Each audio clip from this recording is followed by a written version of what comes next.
C'est ici, à Haute-Poule, que depuis le 5e siècle habite ma famille, les Lapeyre. C'est ici que je suis né, que je me suis marié, que j'ai élevé mes enfants et que je mourrai, si Dieu le veut. Haute-Poule n'est plus qu'un petit village abandonné entre Toulouse et Carcassonne, mais il y a 1500 ans, c'était une ville active, prospère. Une enceinte fortifiée la protégeait contre les envahisseurs. Aujourd'hui, les murs sont en ruine, et d'ailleurs on n'en a plus besoin. Personne ne vient à Haute-Poule. Ceux qui restent comme moi fidèles à la tradition sont de moins en moins nombreux.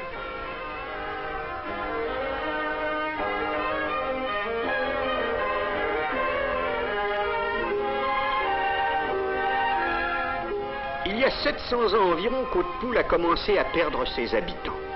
Tout le monde voulait vivre dans la vallée, à Mazamet. Pourtant, Mazamet n'était qu'un petit faubourg d'Haute-Poule autrefois. On l'appelait Loumas-et-Mat, la maison aimée. Mais petit à petit, Mazamet devint une ville, tandis qu'Haute-Poule était abandonnée. Maintenant, il faut que je descende à Mazamet pour acheter mes provisions et avoir des nouvelles.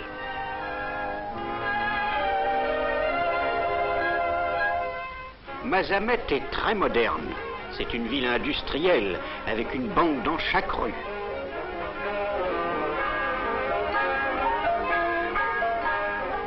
Et l'industrie qui l'a fait prospérer, c'est la laine. Ça n'est pas colossal, mais ça suffit à faire vivre tout le pays quand tout va bien. Au début, quand Mazamet s'appelait encore Loumas-et-Mat, on y tissait la laine du pays. Chacun avait son petit troupeau de moutons et tissait selon ses besoins. Et puis on a commencé à faire venir de la laine des régions voisines.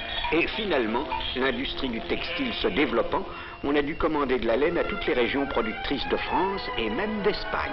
On avait construit des usines et tout marchait bien. Quand un jour, il y a une centaine d'années, les moutons se sont mis tout à coup à mourir par troupeaux entiers. On n'avait plus assez de laine pour alimenter les ateliers. C'était grave, car toute la population y travaillait. Le développement industriel avait été rendu possible par l'utilisation de l'Arnette, la jolie rivière qui traverse Mazamet. On avait établi des barrages qui fournissaient l'énergie nécessaire aux usines. Des canaux amenaient directement l'eau de l'Arnette dans les ateliers où il était désormais facile de laver la laine. C'est justement l'Arnette qui sauva Mazamet. On savait que son eau était miraculeusement douce, qu'elle donnait à la laine qu'on y lavait une souplesse et un brillant inégalés, mais ce que l'on ne savait pas, c'est qu'elle allait apporter la solution du problème posé par la mort des moutons de la région. Mon grand-père travaillait dans une filature au moment où la grande découverte se produisit. On avait essayé de tondre des peaux mortes et on avait gâché et la peau et la laine. Et voilà qu'en trempant les peaux dans l'eau de l'Arnette, on s'aperçut que la laine s'en allait désormais facilement et sans gâcher la peau. Mazamet n'avait plus besoin de la laine de tonte. Une nouvelle industrie était née, le délainage. Rapidement, Mazamet en devint le centre mondial et de nouvelles usines furent construites. On commença à acheter des peaux dans tous les pays producteurs, particulièrement en Amérique du Sud et en Australie. Désormais, Mazamet non seulement traitait la laine, mais encore les peaux. Des montagnes de peaux brutes arrivèrent des 4 coins du monde.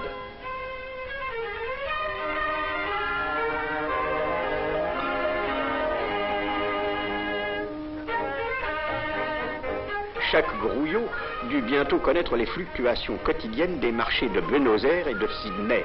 Les usines se développèrent, les échanges mondiaux centuplèrent, tout cela grâce au délainage. Je vais vous montrer comment nous procédions. La succession des opérations est restée d'ailleurs la même de nos jours. Maintenant, comme autrefois, on commence par le trempage. Les peaux ainsi trempées retrouvent la souplesse nécessaire pour passer au sabrage, qui permet d'éliminer de la peau les chardons, la terre et le sucre.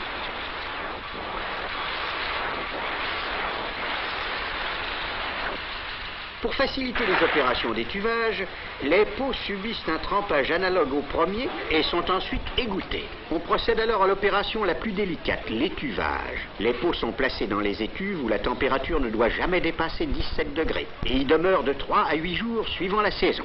Ensuite commencent les opérations de délainage proprement dit. Ce travail ne peut être effectué parfaitement que par l'homme, car les machines ne pourraient s'adapter aux différentes qualités des peaux qui varient selon la grandeur et l'épaisseur du poil. Il est donc confié à des spécialistes, les peleurs, qui étendent les peaux sur des chevalets et en séparent la laine à l'aide de 2 couteaux dont la lame est garnie de dents recourbées à angle droit. Seul le travail humain permet de conserver la qualité du cuir et d'éliminer complètement la laine des peaux.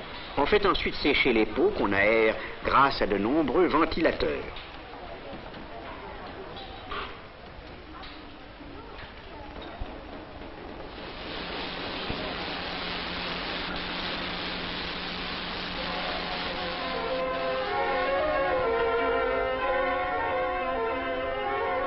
Puis les peaux sont marquées et expédiées à d'autres usines spécialisées qui vont les traiter.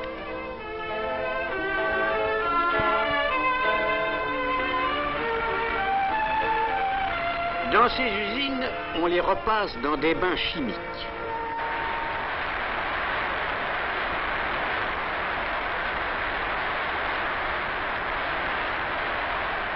On les assouplit.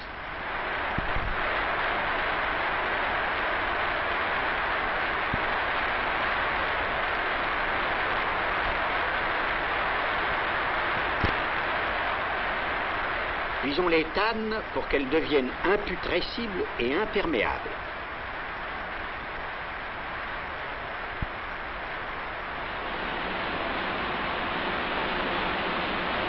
Elles sont mises ensuite à sécher.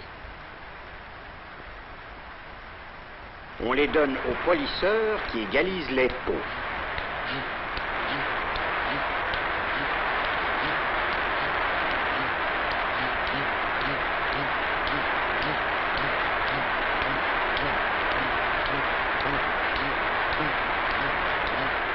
Enfin, dernière opération, la presse.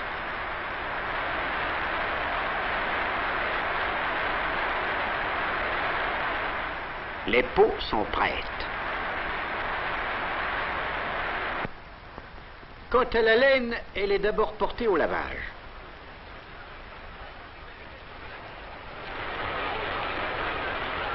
Plusieurs lavages à chaud et à froid sont nécessaires pour la débarrasser de ses impuretés.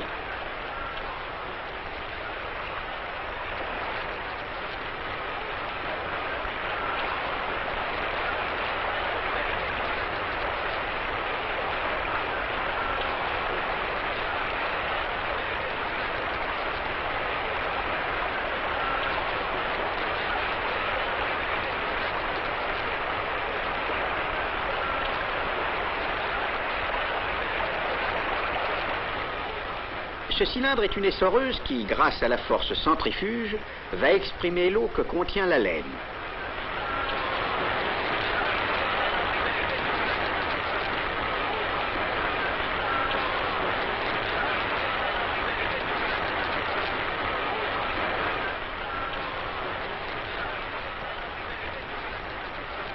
Ensuite, on la monte par tapis roulant jusqu'au four séchant, où elle restera quelque temps avant d'être mise en bas.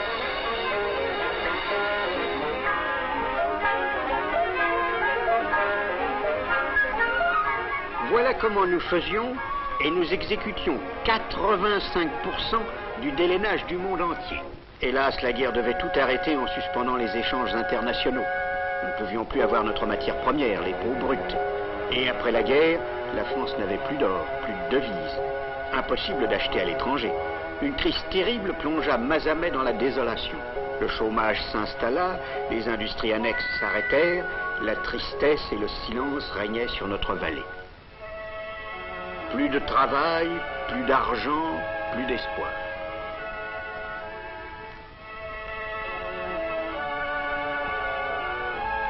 On essayait de gagner sa vie comme on pouvait. On s'engageait comme bûcheron pour gagner quelques sous.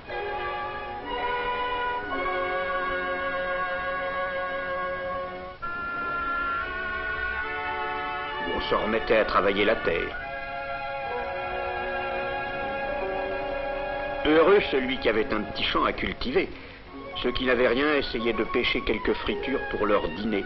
L'arnette ne servait plus qu'à cela. L'industrie qu'on avait développée, si l'industrie qu'on avait développée grâce à son eau miraculeuse allait disparaître pour toujours. C'était difficile de croire que Mazamet retrouverait jamais sa prospérité. Et pourtant, Mazamet la retrouva. Un crédit de 7 millions de livres sterling fut accordé grâce au plan Marshall à l'industrie lainière de Mazamet. Une vie nouvelle commença pour nous. Bientôt, les pots achetés à l'étranger affluèrent. Les stocks se reconstituèrent. Les usines se remirent à tourner. Toute la ville reprit le travail. Le délainage à main ne changea pas parce qu'il n'existe pas de machine qui puisse remplacer l'homme dans cette opération. Mais beaucoup de travaux pénibles et lents furent confiés à la machine. Le rendement s'améliora et les prix restèrent bas.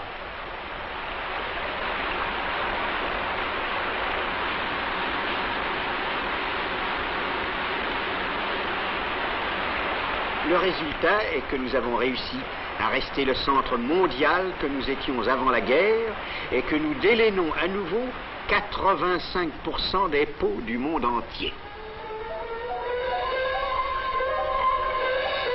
Naturellement, nos industries annexes se sont développées aussi.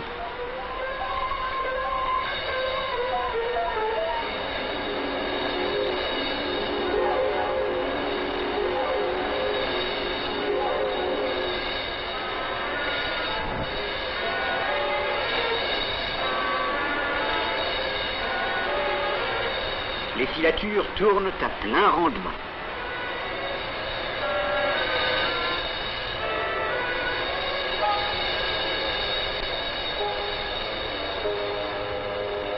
Les filatures ne peuvent pas utiliser toute la laine que Mazamet produit, et la plus grande partie en est exportée.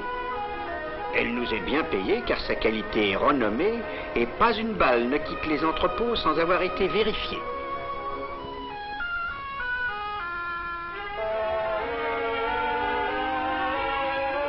Un échantillon est prélevé et envoyé au laboratoire qui l'examine soigneusement.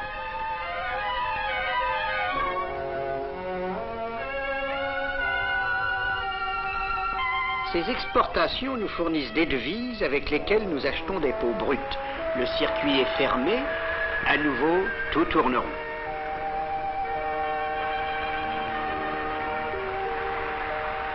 Nous savons que c'est grâce à l'Arnette que tout cela est possible. Elle nous fournit nos moyens d'existence comme elle l'a toujours fidèlement fait.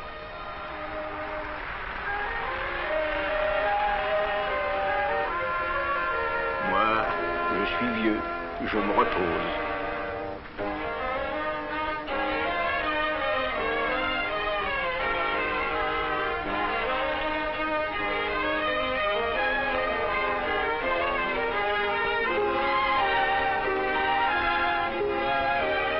Je descends à Mazamet presque chaque jour, mais je suis toujours aussi heureux de remonter à Haute-Poule. C'est si calme dans mon petit village. Dans la vallée règne à nouveau une activité fébrile. C'est très joli et je suis content pour Mazamet. Mais, à mon âge, on aime bien sa tranquillité.